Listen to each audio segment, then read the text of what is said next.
So you mentioned monitoring in your last response. So what type of analytics can set up for a SOC for success? So Security Operations Center. Yeah, that's a great question, and I think that monitoring piece. There's another word we should add to that, which is measurement, measuring. How are the systems performing, and what do we regard as normal? Like this is okay in terms of utilization, CPU utilization, memory utilization, network utilization, or if all of a sudden we start seeing spikes that are occurring in terms of utilization, there might be a distributed denial of service attack on also referred to as DDoS, that now all of a sudden certain systems or certain network segments are being pounded on because of some type of an attack that is taking place. Now, we will not know that that's not normal, that's abnormal, if we don't have a baseline in place.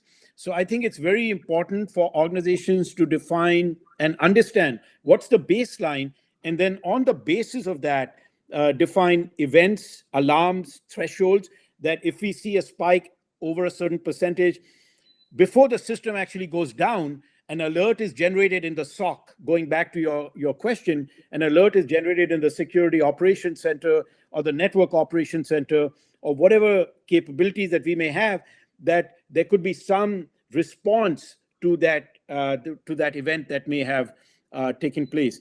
And so I think organizations also need to start thinking along the lines of artificial intelligence and machine learning.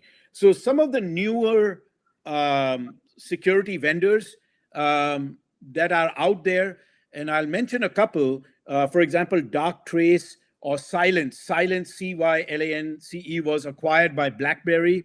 These are examples of vendors that now have products and technologies that have artificial intelligence, machine learning built into it, and they are learning by watching packets that are coming into the network, leaving the network, and all of that.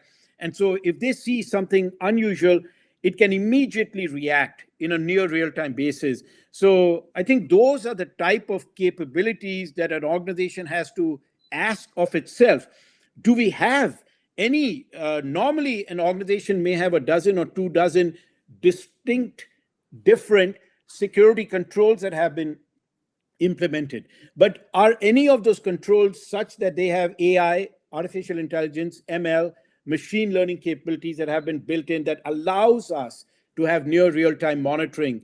And then we got to make sure that we are looking at the measurements coming out from these devices to understand what's normal and allow us to set alarms and thresholds. I think that becomes really, really important.